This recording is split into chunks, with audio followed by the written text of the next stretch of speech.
So Kayla Harrison becomes the UFC Women's Bantamweight Champion in UFC 316 in a very impressive performance against Juliana Pena. She went out there, she got the job done, and she got it done quick. And then proceeds on the mic to call out Amanda Nunes.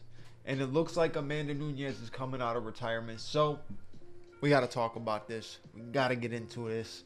So let's talk about it. Let's smoke.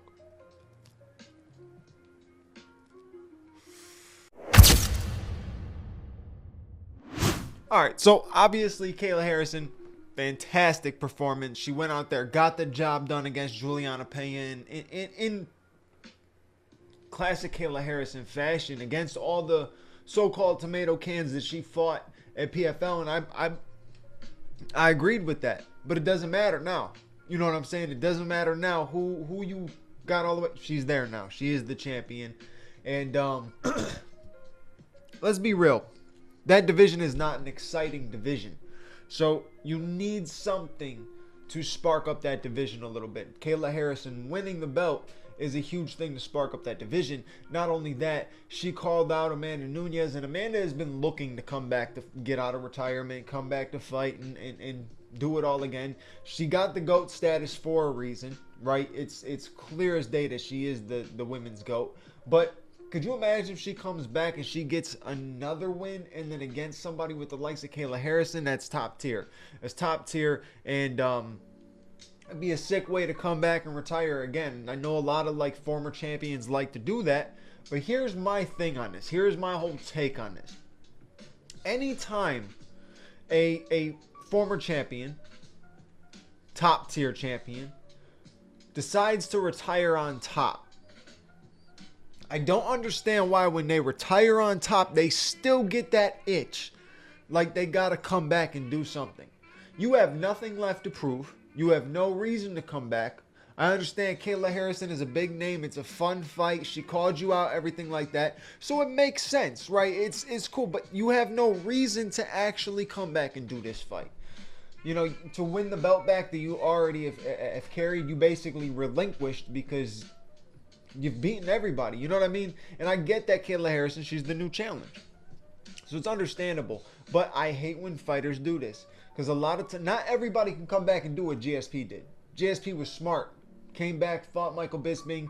Now I understand he had a lot of different health issues going into that fight. So after that fight was why he ended up relinquishing the belt and stuff. But I think either way, he was coming back to get a win and then to retire, to just get out the sport. I don't think he was coming back to become champion and defend against the next generation of people. But he did it successfully. He came out of his retirement. His retirement wasn't a retirement out on top. Now it is. You know what I mean? It wasn't at first, and now it is.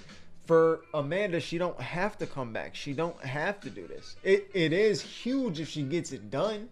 Right, that's another thing to add to the resume, to stack on top of all your accolades and just continue to be considered the GOAT for a long, long time. Because it's going to take some time for anybody to get up to the level that she was at. And especially the fact that she beat all different talent levels, people that were supposed to have a really, really successful future in the UFC. She even took one basically completely out of the UFC. Megan Anderson was supposed to be somebody. You know what I mean? And Amanda went out there and smoked her. So that's the stuff that Amanda Nunes does. And I would love to see her come back and do it again, but this is different circumstances. My perfect example is, look at Henry Cejudo. Henry Cejudo came out of retirement, has not been the same since. Retired on top. What's he now, 0-3 in the UFC? Nah. He's calling out Sean. I get it. You call out Sean because Sean's on the downfall now. But I think Henry should have just stayed retired. right? Because you lost the spark. You lost everything that led you to the dance. So, yeah, you saw these there's new competitors, there's different guys, and I feel like I could beat the guys at the top of the division. You could have beat the guys at the top of the division if you never chose to retire. You know what I'm saying? I could have saw Henry Cejudo having 2-3 more title defenses instead of retiring, right? And those being against potential guys. Think about it. He would have ended up running into the Petr Yans, right? And then after Petr Yan was Aljamain Sterling. So it's not like you wouldn't have crossed their paths. You didn't have to retire. You didn't have to quit. There was no reason for it. So with Amanda's retirement, she retired out on top. Juliana tried to call her out, play her out and stuff like that when she chose to retire, saying that she was running. And now look at Juliana. She got to the position and she lost it again. And she's still saying that she wants the fight against whoever wins this title match. And it's like, oh my gosh. My gosh. She got smoked. Hate to be harsh, but sometimes you just have to be harsh because reality is what reality is. She got smoked. Simple as that. She got smoked. So yeah, I mean, the overall summary of this is basically I'm scared to see Amanda Nunes come out of retirement against an active fighter like Kayla Harrison, who is she's talented, and she's got a very talented game when it comes to her wrestling and her judo. And it's not that Amanda can't handle that. I don't even really think that she's going to get Amanda down all like that. I think she's going to have a lot of trouble with Amanda piecing her up in the middle. But we don't know how Amanda's going to come back. We don't know if she's going to be electrifying and just let the hands go, let the kicks go, looking like the Amanda that became the GOAT, or if she's going to look like a shell of her former self. And not saying because she's like old or something. It's just like it's hard to bounce back and come back when you don't have any true reason to. You have no true reason to.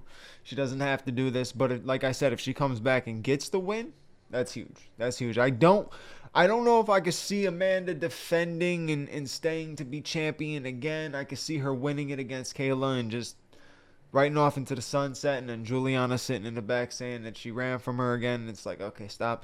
But either way, I don't see Amanda actually defending it if she did win. But Kayla Harrison is your new UFC bantamweight champion, women's bantamweight champion. And if the fight with Amanda isn't the thing that they end up making, say Amanda doesn't pop out of retirement, what do you make? It's a tough question, isn't it? What do you make at this point? There really is nobody in that division that's making any noise, so it's very hard to try to pop in and have something going. Amanda is the best option for that division to stay alive, because Kayla, in my opinion, Kayla runs through the rest of the division. And I hate to be harsh on the rest of them women, but I think Kayla runs through the rest of that division. Simple. And I can see if Amanda comes back, that fight being at 145, so Amanda doesn't have to cut so much weight and everything like that. I can definitely see that being at 145. But hopefully Amanda comes back and she's the same Amanda. Even if she loses the fight, she doesn't look like she was completely trash or should have never truly came back. It just was a tough fight type of thing. Who knows? But yeah, always nervous to see a GOAT come back and fight again. But if she really is like a true GOAT, she gonna come back, get the W, and then right off into the sunset one last time. But that's it for this episode. You know what to do. Like, comment, subscribe, hit the bell notification button so you know when the next episode is out. And I'll catch you on the next episode. Your boy Bando's out.